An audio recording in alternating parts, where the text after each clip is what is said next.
الحمدللہ نحمدہ ونصلی علی رسولہ الکریم اما بعد فاعوذ باللہ من الشیطان الرجیم بسم اللہ الرحمن الرحیم۔ اللہ تعالیٰ سے دعا ہے اللہ تعالیٰ صحیح طریقے سے بات کہنے کی، سننے کی، سمجھنے کی، پھر اس پہ ہم سب کو عمل کی توفیق عطا فرمائے۔ ملک الموت، یہ کال آپ کو کسی بھی وقت آ سکتی ہے، اور مزے کی بات یہ ہے کہ آپ اس کال کو اگنور نہیں کر سکتے۔ اس کال کا ترجمہ ہے کل نفس ذائقۃ الموت، ہر نفس کو موت کا مزہ چکھنا ہے، اور آپ مرنے کے لیے ہمیشہ تیار رہیں، ہر وقت تیار رہیں۔ اس لیے کہ جب بھی کوئی ہمارے پاس فون کرتا ہے، کوئی کال کرتا ہے، تو ہم لوگ کسی کام میں ویست ہوتے ہیں، تو اس کی کال کا ہم لوگ جواب نہیں دے پاتے ہیں، سوچتے ہیں کہ تھوڑی دیر کے بعد دے دیں گے۔ لیکن جب اللہ کی کال آئے گی، جب ملک الموت آئیں گے، تب اس کال کو ہم لوگ اگنور نہیں کر سکتے ہیں۔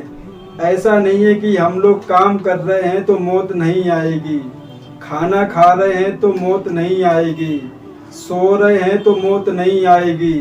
موبائل چلا رہے ہیں تو موت نہیں آئے گی، گانے سن رہے ہیں تو موت نہیں آئے گی، شادی کرنے جا رہے ہیں موت نہیں آئے گی، بازار میں گھوم رہے ہیں موت نہیں آئے گی۔ ایسا کچھ بھی نہیں ہے۔ جب موت کا ٹائم آئے گا، آپ کچھ بھی کر رہے ہوگے، لیکن آپ کو موت آ کر رہے گی، نہ ایک سیکنڈ پہلے اور نہ ایک سیکنڈ بعد۔ اس لیے کہ ہم لوگوں کو تیاری کرنی چاہیے موت کے لیے، کہ پتہ نہیں اللہ تعالیٰ کا کب بلاوا آ جائے اور وہ ہم کو اپنی طرف بلا لے۔ اس لیے اللہ تعالیٰ کی عبادت کرو اور نبی پاک صلی اللہ علیہ وسلم کے طریقے پر زندگی گزارو۔ اگر اس حال میں موت آئے گی تو بہت اچھا رہے گا، اگر گناہ کرتے ہوئے گئے پھر تو اللہ جانے کہ ہم لوگوں کے ساتھ کیا ہوگا۔ اس لیے ہمارے نبی نے فرمایا کہ سمجھدار عقل مند انسان وہ ہے جو موت سے پہلے موت کی تیاری کر لے، اس کو سمجھدار انسان بولا گیا ہے۔ اس لیے کہ جب ہم لوگ کہیں جاتے ہیں اور جب وہاں سے گھر جانے کا ٹائم آتا ہے تو انسان کھانا پینا کم کر دیتا ہے، اپنا خرچہ کم کر دیتا ہے۔ کس لیے؟ کہ ہم زیادہ سے زیادہ اپنے گھر پہ پیسہ لے کے جا سکیں، اور اچھے سے اچھا کچھ کپڑے اپنے بھائی بہنوں کے لیے لے کے جا سکے۔ تو انسان اپنی جو خواہش ہوتی ہے اس کو تھوڑا کم کر دیتا ہے، اور لیکن انسان کو پتہ ہے کہ ایک دن ہم کو بھی قبر کے اندر جانا ہے، لیکن پھر بھی انسان یہ نہیں سوچتا ہے کہ اب میرا جانے کا ٹائم ہے تو اب کو کچھ اللہ کو یاد کر لیں، اب تو کچھ اللہ کی عبادت کر لیں، اب تو کچھ اللہ کی بندگی کر لیں، اب تو کچھ اللہ اللہ کر لیں۔ لیکن نہیں، لوگ سوچتے ہیں کہ ابھی میری عمر ہی کیا ہے، ابھی تو 20 سال کے ہیں، ابھی تو 40 سال کے ہیں، ابھی تو تندرست ہے، میری صحت اچھی ہے، میرے ساتھ کچھ بھی نہیں ہو سکتا ہے۔ میرے بھائیوں ایسا بالکل بھی نہیں ہے، کسی ٹائم کسی کو بھی موت آ سکتی ہے۔ اس لیے اللہ تعالیٰ کا پیغام ہے کہ جب کسی کا موت کا ٹائم آتا ہے تو موت اس کو وہاں پر گھسیٹ کر لے کے جاتی ہے اور اس کی روح وہاں پہ قبض ہوتی ہے۔ میرے عزیز ساتھیوں، مسلمان بھائیوں، نیک طریقے پر آ جاؤ اللہ تعالیٰ کے عبادت کرنے کے لیے۔ اس لیے کہ دنیا میں بہت سے لوگ ہیں